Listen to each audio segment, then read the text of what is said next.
नमस्कार दोस्तों, आप सभी का स्वागत है। दोस्तों, माँ सरस्वती जो विद्या की अधिष्ठात्री देवी मानी गई है, वे समस्त संसार में ज्ञान के रूप में उपस्थित है।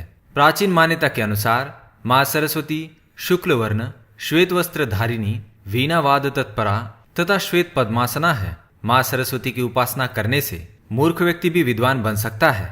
देवी माँ सरस्वती का उल्लेख प्राचीन वेदों, उपनिषदों, रामायण, महाभारत एवं देवी भागवत पुराण ऐसे कई प्राचीन ग्रंथों में किया गया है।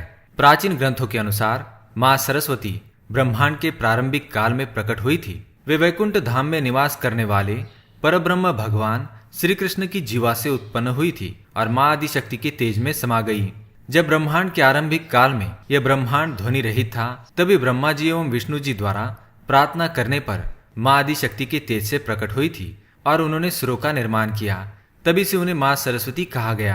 वेदों में माँ सरस्वती को कहा गया है प्रणो देवी सरस्वती वाजे भीर वजनीवती धीनामणि त्रयवतु, अर्थात ये परम चेतना है। सरस्वती के रूप में यह हमारी बुद्धि, प्रज्ञा तथा मनोवृत्तियों की संरक्षिका है। हमें जो आचार और मेधा है उसका आधार भगवती सरस्वती है। इनकी समृद्धि और स्वरूप का वैभव अद्भुत है। दोस्तों, माँ सरस्वती की कृपा प्राप्त विद्यार्थियों को सफलता पाने से कोई भी नहीं रोक सकता। माँ सरस्वती की कृपा से मंदबुद्धि व्यक्ति भी विद्वान बन सकता है। माँ की कृपा से विद्यार्थियों में जिज्ञासा एवं ज्ञान का विकास होता है। कला के प्रेमियों में कला का विकास होता है तथा व्यक्ति समाज में मान सम्मान पाता है। माँ की कृपा प्राप्त व्यक्ति के चेहरे पर सदैव मुस्कान रहती है। ऐसा व्यक्ति किसी से द्वेष एवं घृणा नहीं करता। ऐसे व्यक्ति की वाणी मधुर होती है। ऐसे व्यक्ति के मुख से कभी अपशब्द नहीं निकलते और ऐसे लोग अपने कार्य को पूरी निष्ठा और लगन से करते हैं। माँ की कृपा पाने के लिए विद्यार्थी उत्तर दिशा की ओर मुख करके पढ़ाई करे, क्योंकि माँ सरस्वती का स्थान उत्तर दिशा की ओर माना गया है, यानी कि ध्रुव तारे की दिशा की ओर।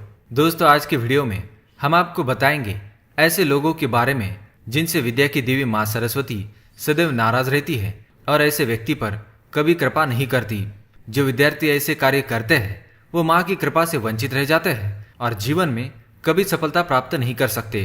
तो आइए जान लेते हैं उन कार्यों के बारे में। लेकिन इससे पहले दोस्तों, अगर आपने हमारे चैनल को सब्सक्राइब नहीं किया है तो इसे सब्सक्राइब कर लीजिए और बेल आइकन को अवश्य दबाएं, ताकि आप हमारे वीडियो के नोटिफिकेशन सबसे पहले पा सके। साथ ही दोस्तों, वीडियो को लाइक कर दीजिए, क्योंकि बाद में आप भूल जाएंगे। पहली बात, विद्या का अपमान करने वाले। जो भी विद्यार्थी विद्या का अपमान करते हैं अथवा अपनी किताबों को पैर लगाते हैं या उन्हें इधर उधर फेंकते हैं, ऐसे विद्यार्थियों पर माँ की कृपा कभी नहीं होती। माना जाता है कि किताबों में माँ सरस्वती का वास होता है। अगर कोई विद्यार्थी अपनी किताबों का अपमान करता है तो इसे माँ सरस्वती का ही अपमान माना जाता है। ऐसे विद्यार्थी जीवन में कभी सफलता प्राप्त नहीं कर सकते। दूसरी बात, गुरु का अपमान करने वाले। जो विद्यार्थी अपने गुरु का अपमान करता है और उन्हें अपशब्द में बात करता है, उस पर माँ सरस्वती की कृपा नहीं होती। जिस गुरु के माध्यम से विद्यार्थियों को ज्ञान की प्राप्ति होती है, अगर उसी का अपमान किया जाए तो यह उचित नहीं होता। तीसरी बात, अपशब्द कहने वाले।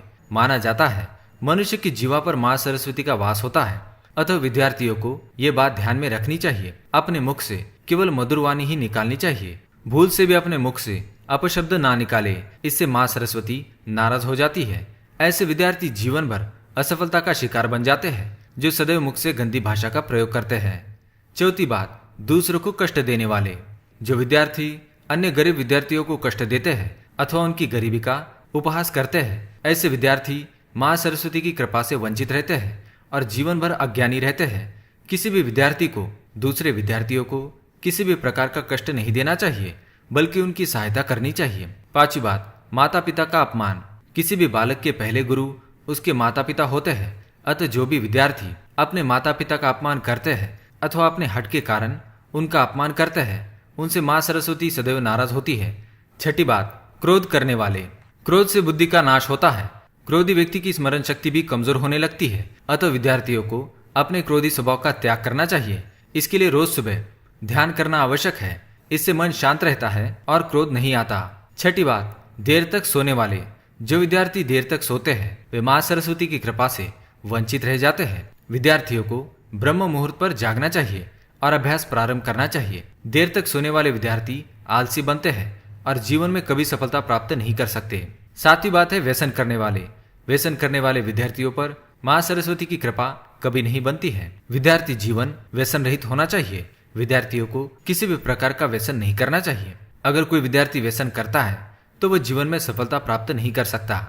तो दोस्तों, ये थे वो 7 काम जिन्हें करने से माँ सरस्वती नाराज हो जाती है। माँ सरस्वती की कृपा पाने के लिए रोज इस मंत्र का जाप करें, ओम ऐं ह्रीं श्रीं वाग्देवी सरस्वत्यै नमः। तो दोस्तों, अगर आप ये काम करते हैं तो इन्हें करना तुरंत छोड़ दें। माँ सरस्वती की कृपा आप पर बनी रहेगी। आपको जीवन में सफलता अवश्य मिलेगी। इस वीडियो को देखने के लिए आप सभी का धन्यवाद करता हूँ। हमारे चैनल को सब्सक्राइब करें ताकि आप और भी जानकारी वाले वीडियो देख सके। धन्यवाद।